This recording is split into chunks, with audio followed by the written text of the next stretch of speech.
Siku 100 za Rais Mheshimiwa Dr. Samia Suluhu Hassan katika awamu ya 6 kipindi cha pili. Mwenda tezi na omo marejeo ngamani. Mimi ni Gaston Msigwa na kualika kufuatilia makala hii inayokuletea sehemu ya utekelezaji wa ahadi za aliyekuwa mgombea urais wa Chama cha Mapinduzi CCM katika uchaguzi mkuu wa Oktoba 2025 na ambaye alishinda kiti hicho baada ya kuchaguliwa na Watanzania kuwa rais wa Jamhuri ya Muungano wa Tanzania. Huyu ni Dr. Samia Suluhu Hassan. Tutazindua rasmi mfumo wa taifa wa bima ya afya kwa wote kwa awamu ya majaribio, tukianza na wazee, watoto, mama wajawazito na watu wenye ulemavu. Gharama za matibabu kwa makundi haya zitabebwa na mfuko wa taifa wa bima ya afya. Vile vile, serikali itaanza kugharamia kwa 100% matibabu na vipimo vya kibingwa kwa wananchi wasio na uwezo kwa magonjwa yasiyoambukizwa ikiwemo saratani, figo, moyo, sukari, mifupa na mishipa ya fahamu. Tutapiga marufuku kuzuia miili ya marehemu kuchukuliwa na ndugu zao hata kama gharama za matibabu aliyopatiwa marehemu hazijalipwa. Tutaandaa mkakati madhubuti wa kisayansi kuhakikisha kila mtoto wa darasa la 3 anaweza kusoma, kuhesabu na kuandika bila shida. Na katika kulitimiza hili, tutaajiri walimu 7,000 wa masomo ya hisabati na sayansi. Mheshimiwa Rais Dr. Samia Suluhu Hassan alinadi ilani ya uchaguzi mkuu ya CCM yenye kurasa kadhaa zilizobeba matamanio, matumaini, mageuzi na maendeleo makubwa kwa Watanzania chini ya kauli mbiu kazi na utu, tunasonga mbele. Kwa ufupi, hii ni ahadi ya kujenga taifa kwa kazi huku tukizingatia utu wa mwanadamu na kwenda mbele. Pamoja na ahadi zake za kipindi cha uongozi cha miaka 5, Dr. Samia Suluhu Hassan aliweka ahadi za mambo atakayoyatekeleza katika siku 100 za kwanza baada ya kuingia madarakani. Hizi ni siku zinazoanzia tarehe 3 Novemba mwaka 2025 hadi tarehe 11 Februari mwaka 2026. Kwa ujumla, ahadi zote zimetekelezwa kwa ufanisi mkubwa na matokeo yake ni dhahiri. Wizara ya Habari, Utamaduni, Sanaa na Michezo kupitia Idara ya Habari Maelezo kwa uratibu wa Ofisi ya Waziri Mkuu, Sera, Bunge na Uratibu imeratibu mikutano ya waheshimiwa mawaziri kukutana na waandishi wa habari jijini Dodoma kueleza na kuonesha namna ahadi zilivyotekelezwa. Ada ya mja hunena, muungwana ni vitendo. Tunaanza na Ofisi ya Rais, Management ya Utumishi wa Umma na Utawala Bora. Pamoja na mambo mengine, Mheshimiwa Rais Dr. Samia Suluhu Hassan alitoa ahadi 2 kubwa. Kwanza ni kuajiri watumishi 12,000 katika sekta za elimu na afya, na pili kutengeneza mfumo wa uwajibikaji kwa watumishi na viongozi wa umma ili kuongeza ufanisi katika huduma kwa wananchi. Watumishi 8,416, kati ya wao watumishi 3,694 wa kada ya elimu na watumishi 4,722 wa kada ya afya wameripoti katika halmashauri mbalimbali, na watumishi wale waliowahi kufika katika vituo vyao. Na hapa nazungumzia, nakumbuka ahadi na maelekezo ya Mheshimiwa Rais ni kwamba alisema wale ambao watawahi kufika kabla ya mwisho wa mwezi wa kwanza basi waingizwe kwenye payroll ya mishahara. Ninayo furaha kuwapa taarifa kuwa watumishi 735 ambao waliripoti kabla ya kufunga orodha ya mshahara waliingizwa kwenye payroll ya serikali na tayari wamekwisha pata mshahara katika mwezi huu wa kwanza 2026. Katika sekta ya mawasiliano na teknolojia ya habari, ilikuwa ni mambo lukuki ya kuijenga Tanzania inayojikita katika matumizi ya teknolojia za kisasa za mawasiliano na teknolojia ya habari. Ahadi muhimu ikiwaangazia vijana ambao wanamulikwa kwa kiasi kikubwa kama wadau muhimu wa sekta hii. Mheshimiwa Rais Dr. Samia Suluhu Hassan amedondosha mabilioni ya fedha za kusaidia mitaji ya kampuni changa, yani startups, na kupanua zaidi uwekezaji katika sekta hii. Hadi kufikia Januari mwaka 2026, Wizara ya Mawasiliano na Teknolojia ya Habari imeweza kutengewa na serikali shilingi takriban bilioni 5 kwa ajili ya mitaji ya kuwezesha uendeshaji wa kampuni changa au startups.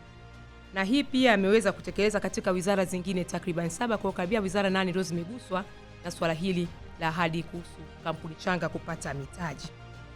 Fedha hizo tunakusudia zitatolewa kupitia benki za kibiashara, na kwa upande wetu kisekta tutaweza kutoa fedha hizi bilioni 5 kwa kampuni changa 50 ambazo zitakuwa zimekidhi vigezo vilivyowekwa kupitia mwongozo ambao unaandaliwa kwa utoaji wa mkopo wa fedha hizi. Shughuli ambazo zitaguswa au zitanufaisha kampuni hizo changa 50 kupitia mtaji huu wa shilingi bilioni 5 zitahusisha maeneo ya fedha au fintech, zitahusisha maeneo ya ubunifu katika sheria au legal tech, zitahusisha maeneo ya events planning and entertainment tech au kupanga matukio, lakini pia eneo la afya health tech, akili unde artificial intelligence, kilimo au agritech, utalii tourism tech, bima insurtech, elimu edutech, logistics tech, lishe kwa upande wa food tech. Kwa sasa Wizara ya Mawasiliano na Teknolojia ya Habari tunaendelea kukamilisha makubaliano yetu na Benki ya Biashara ambayo tumeshakamilisha, tuko hatua za mwisho kabisa kwa ajili ya kuwezesha upatikanaji wa mikopo hiyo yenye riba nafuu kwa kampuni hizo changa ambazo 50 tutaanza nazo za tehama zitakazokidhi vigezo vilivyowekwa ili waweze kunufaika na mtaji huo shilingi bilioni 5. Mheshimiwa Rais Dr. Samia Suluhu Hassan akiwa mmoja ya watu wanaotajwa kujali elimu kwa viwango vya juu, akiwa ameleta mageuzi makubwa katika kipindi chake cha kwanza kwenye miundombinu na mifumo ya elimu, kuboresha mitaala ya elimu iliyojibu changamoto kubwa ya ufaafu wa elimu kutokana na wanafunzi wanaohitimu masomo kushindwa kujitegemea. Safari hii akatupia jicho katika changamoto ya watoto wa shule za msingi kushindwa kusoma, kuandika na kuhesabu. Kupitia Wizara ya Elimu, Sayansi na Teknolojia akazindua mpango mkakati wa kisayansi na umahiri unaolenga kukabiliana na changamoto ya kusoma, kuandika na kuhesabu kwa watoto wa shule za msingi. Rais wetu alivyotoa ahadi hii alikuwa anamaanisha kwamba katika nchi yetu sasa tuhakikishe kwamba ndani ya miaka 8 watoto wetu wao wameshakuwa na msingi mzuri ili uweze kuwasaidia katika kusoma. Unafahamu kwamba sisi watoto wanaanza shule elimu ya awali wakiwa na miaka 5. Wanaanza darasa la kwanza wakiwa na miaka 6. La pili miaka 7. Kwa kiingia darasa la 3 miaka 8. Kwa hiyo mkakati huu umelenga elimu ya awali, darasa la kwanza na darasa la pili, ili wakiingia darasa la 3 tayari wameshakuwa na mafanikio makubwa katika swala hili. Kwa wengi ambao wamefuatilia, mpango huu unajumuisha mambo kadhaa, lakini nitataja mambo 5 muhimu. La kwanza ni mbinu za kufundisha. La pili ni kuhakikisha kwamba tunakuwa na mafunzo endelevu ya walimu ya namna ya kufundisha kwa namna hiyo. 3 ni nyenzo za kufundishia. La 4 ni kufanya tathmini. Na maana ya sayansi katika swala hili, pamoja na kwamba ni ukweli wa kisayansi kwamba mtoto lazima uhakikishe kwamba uelewa wake umekuwa vya kutosha akifikisha miaka 8, vile vile ni kuhakikisha kwamba kunafanyika tathmini ya mara kwa mara kuangalia mikakati hii inakuwa na impact kubwa kiasi gani. Na mwisho ni kushirikisha wazazi na walezi katika mkakati huu. Sekta ya madini ni moja ya sekta muhimu katika uchumi, ikiwa imepiga hatua kubwa katika kuongeza ukusanyaji wa maduhuli ya serikali kutoka shilingi bilioni 161 mwaka 2016 hadi kufikia shilingi trilioni 2.1 mwaka 2025-26. Ndani ya siku 100 imefanya maajabu katika maeneo mengi, yakiwemo kuongeza fursa kwa vijana wa Kitanzania kunufaika na madini kwa kuwapa leseni nyingi, kuwakopesha mitaji, kuzindua viwanda vya kuongeza thamani ya madini na mengine mengi. Matokeo ya mafanikio haya katika siku 100 ni haya. Mpaka kufika tarehe ya 25 mwezi wa kwanza mwaka 2026, sekta ya madini imekusanya zaidi ya shilingi bilioni 741, sawasawa na 62% ya makusanyo yote yanayohitajika kwa mwaka mzima. Na katika siku 100 za Mheshimiwa Rais, yani kuanzia Novemba mpaka January, Novemba mwaka jana mpaka January mwaka huu, tumekusanya zaidi ya shilingi bilioni 311, sawasawa na 103% ndani ya miezi 3. Kwa mujibu wa takwimu zilizotolewa na Shirika la Takwimu la Taifa NBS, nchi yetu ya Tanzania hivi sasa kupitia sekta ya madini inachangia kwenye pato la taifa kwa 10.1 kabla ya ule mwaka wa kimalengo ambao ulikuwa umewekwa wa mwaka 2025. Wakati wa kampeni za uchaguzi mkuu mwaka 2025, Rais Dr. Samia Suluhu Hassan alitangaza ahadi nzito ya kuanzisha kongani za viwanda kila wilaya ya Tanzania. Ametembea katika maneno yake na Wizara ya Viwanda na Biashara ikaandika rekodi hizi. Kupitia shirika letu la maendeleo ya viwanda vidogo SIDO, tumefanikiwa: moja, kutoa jumla ya mikopo yenye thamani ya shilingi milioni 821.7 kupitia mfuko wa uendelezaji wa wajasiriamali, yani National Entrepreneurship Development Fund, na mfuko mwingine wa CGS, yani Credit Guarantee Scheme, kwa vijana katika mikoa 19 ya Tanga, Tabora, Katavi, Pwani, Rukwa, Iringa, Morogoro, Ruvuma, Mwanza, Mbeya, Arusha, Kilimanjaro, Songwe, Dodoma, Singida, Manyara, Kagera pamoja na Kigoma. Mikopo hii imezalisha viwanda vidogo na kuleta ajira za moja kwa moja 546 katika sekta za viwanda, ufugaji, kilimo, biashara na huduma, na katika hizo 546, ajira 436 ni kwa vijana na ni ajira za moja kwa moja, na hata hivyo zimechangia ajira zisizo za moja kwa moja zaidi ya 1,000. Moja ya mambo makubwa yaliyojitokeza katika siku 100 za Rais Dr. Samia Suluhu Hassan katika awamu ya 6 kipindi cha pili ni kutafuna fupa gumu lililoshindikana kwa muda mrefu. Nazungumzia kuanza safari ya kuboresha reli ya TAZARA kwa kuingia mkataba utakaoleta uwekezaji wa dola za Marekani takriban bilioni 1.4 sawa na zaidi ya shilingi trilioni 3.5. Hii ni hatua muhimu ya kuleta mageuzi katika uchumi wa Tanzania na inayokwenda kuinua biashara na uwekezaji nchini. Mradi huu utaiwezesha reli ya TAZARA kuongeza ufanisi wa bandari yetu ya Dar es Salaam, kuimarisha biashara na usafirishaji kati ya Tanzania na nchi za kusini mwa Afrika, yani SADC, pamoja na kufungua fursa za kiuchumi na ajira katika mikoa yote inayopitiwa na reli ya TAZARA. Sasa ni katika sekta ya maji Katika siku 100, nchi imeanza safari mpya ya mageuzi katika sekta ya maji. Hii ni safari ya kuanza kujenga grid ya maji ikitegemea zaidi maji ya kutoka katika vyanzo vikuu vya maji ya maziwa makuu ambayo ni Victoria, Tanganyika na Nyasa. Upembuzi na usanifu yakinifu kutoka katika ziwa Victoria umekamilika. Tanganyika unaendelea na Nyasa inafuata. Maelekezo ambayo tumepewa sasa safari hile ambayo maji ya ziwa Victoria yamefika Tabora, sasa yanatakiwa yafike Dodoma kupitia Singida. Upembuzi yakinifu tumeshaukamilisha. Sasa hivi tunakwenda sasa hatua nyingine kwa ajili ya kupata mkandarasi kuhakikisha dhamana na dhamira ambayo Mheshimiwa Rais aliyoianza maji kuyafikisha Tabora yatafika katika jiji la Dodoma. Lakini maeneo mbalimbali katika kupitia ziwa hili Victoria, tukianzia maeneo ya Bukoba, kuna eneo linaitwa Kayanga, Karagwe pale. Tuna ziwa linaitwa Rwakajunju. Tunatoa maji kupitia mradi huu wa miji 28, zaidi ya trilioni 1 katika miji 28. Tunatoa maji yanakuja mpaka Kayanga. Mradi upo katika hatua za mwisho. Maji yatakapofika Kayanga yatakuja Misenyi. Misenyi tumeshajenga mradi. Tumejenga mradi kwa kutumia maji ya mto Kagera. Kagera yatavutwa mpaka Bukoba. Bukoba mjini maji tumeshakamilika. Wananchi wa Bukoba mjini wanatumia maji ya ziwa Victoria. Maji yale tutapeleka mpaka Kemondo. Kemondo mradi umekamilika ambao utakwenda mpaka Maluku. Sasa hivi tupo hatua za kuhakikisha kwamba eneo la Muleba tunajenga mradi mkubwa kuhakikisha wananchi wa eneo lile la Muleba wapate maji ya ziwa Victoria ili yaweze kuungana na maji haya yanayotoka zake Bukoba mjini yanaingia zake Kemondo mpaka Maruku mpaka Muleba. Wizara ya Maendeleo ya Jamii, Jinsia, Wanawake na Makundi Maalum. Ahadi kubwa ilikuwa ni kuhakikisha Watanzania katika makundi mbalimbali wanafikiwa na mambo yao ya kijamii yakijumuisha shughuli zao, utu wao na usalama wao ukilindwa.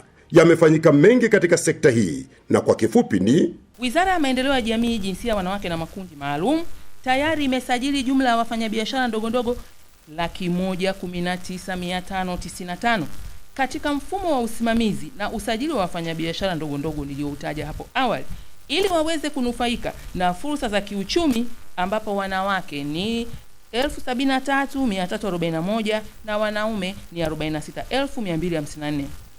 Katika usajili huo, machinga ni 101,302, mama na baba lishe ni 12,384 na waendesha bodaboda na bajaji ni 4,109.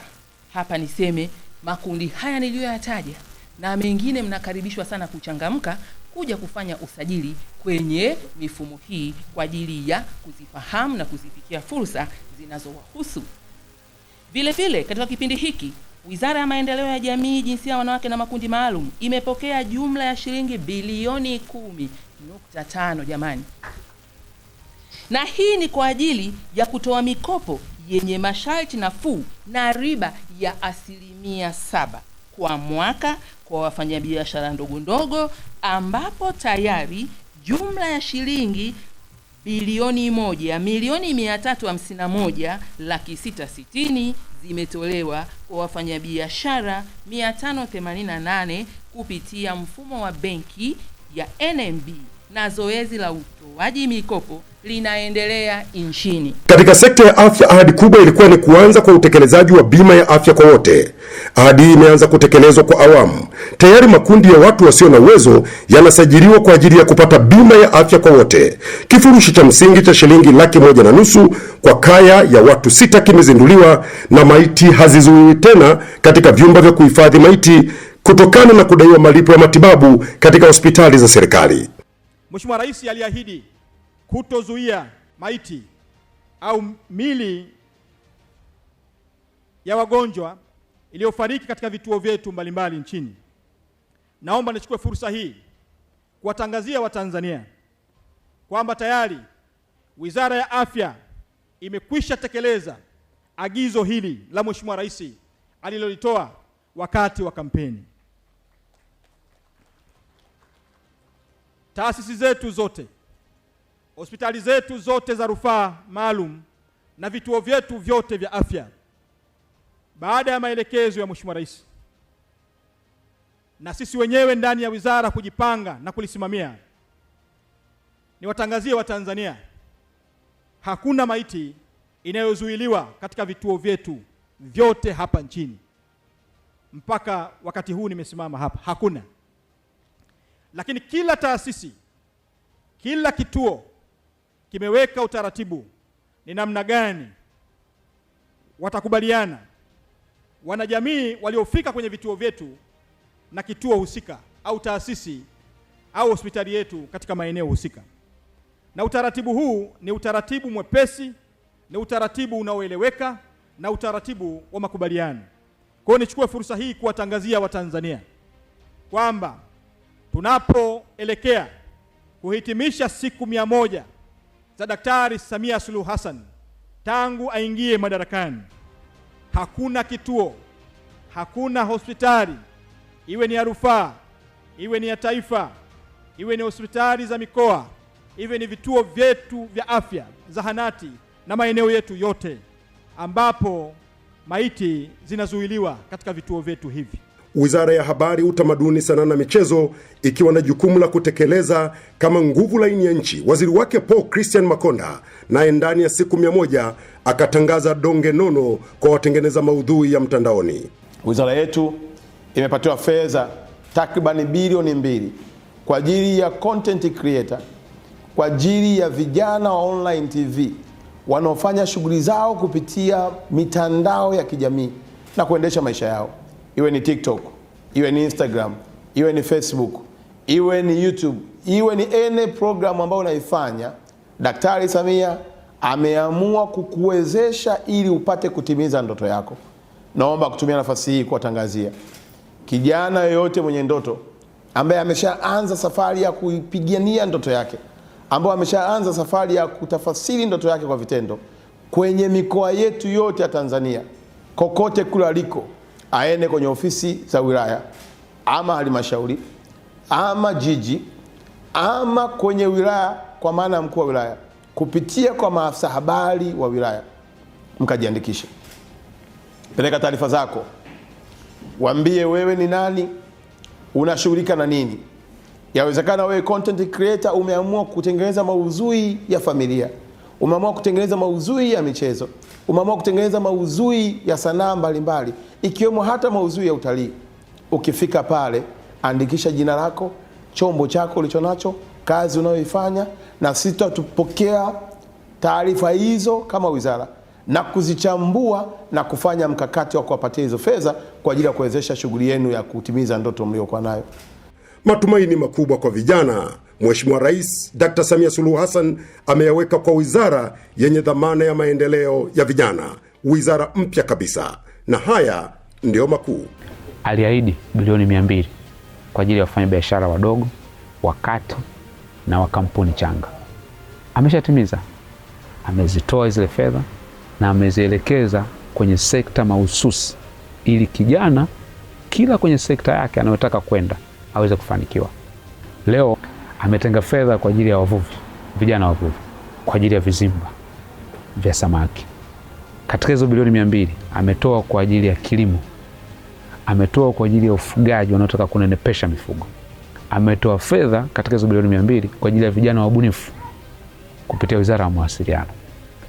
Kwa anayekuwa na ubunifu na wazo la ubunifu, fedha zake atazipata kule. Ametoa fedha kwa ajili ya viwanda, wanataka kuanzisha viwanda vidogo vidogo kupitia Wizara ya Viwanda na Biashara. Ametoa fedha kwa ajili ya kuanzisha maeneo maalum ya uwekezaji ya vijana, Youth Special Economic Zone, ambazo ziko kwenye utaratibu sasa unaendelea, kwamba vijana watajengewa facility, zile infrastructure zote, kwa maana ya zile shed, upatikanaji wa umeme, upatikanaji wa maji, na watakopeshwa fedha wakanunue mashine. Zile mashine ndo zitakuwa collateral, hata hitaji kuweka hati ya nyumba, hata hitaji kuweka chochote. Ile mashine atakayonunuliwa itakuwa bado inasoma jina la mkopo aliopewa. Akimaliza kulipa, mashine inaanza kwake. Mtazamaji, hayo ni kwa muhtasari kati ya mengi yaliyofanyika katika siku 100. Endelea kufuatilia vipindi mbalimbali kupitia vyombo vya habari, mitandao ya kijamii na machapisho mbalimbali yakiwemo magazeti na mitandao ili kujua mengi. Kwa niaba ya wote waliofanikisha makala hii, mimi ni Gaston Msigwa.